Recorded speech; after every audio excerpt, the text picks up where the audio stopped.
ay nitam chaque jour ñu def meeting fii ci biir Ndakaaru ak ci biir réew ba pare ne opposition nag dinaa leen tënk ba kenn du def meeting loolu jeex na fi bu soobee yàlla le 15 bëgg na ko bañ na ko dans les 46 départements du Sénégal dina am manifestation. waaw salaamaaleykum avec gars yi maa ngi leen di nuyu yéen ñëpp képp ku nekk si yéen mu ngi noonu dégg ngeen li nga xamante ne moom la mu sell mi wax waaw ñu koy bàyyi xel nag di ko waajal bu baax a baax incha allah di leen wax rek bëgg naa nag vidéo bii ngeen garder ka parce que li ma leen wax si kanam di leen ko teg bët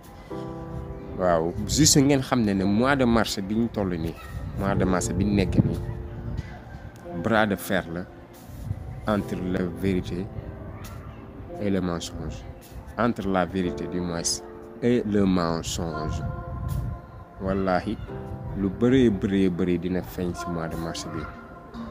lu bëree dina feeñ ci mois de mars bi wallahi caaxaan yu bëree bi dina fi jóg incha allahu taala lu bëri dina feeñ ci mois de mars bi te yàlla mu ngi ci tàmbalee dugal loxoom li ma leen yàgg wax rek àdduna du yàgg mukk ba aw fen la nekk ci kaw dëgg te lu ñu gën a dem mu gën a leer incha allah mois de mars bi bras de fer entre la vérité et le mensonge ma waxaat ka jërë ngeen jëf rendez-vous kon sama gars yi à ne pas manquer.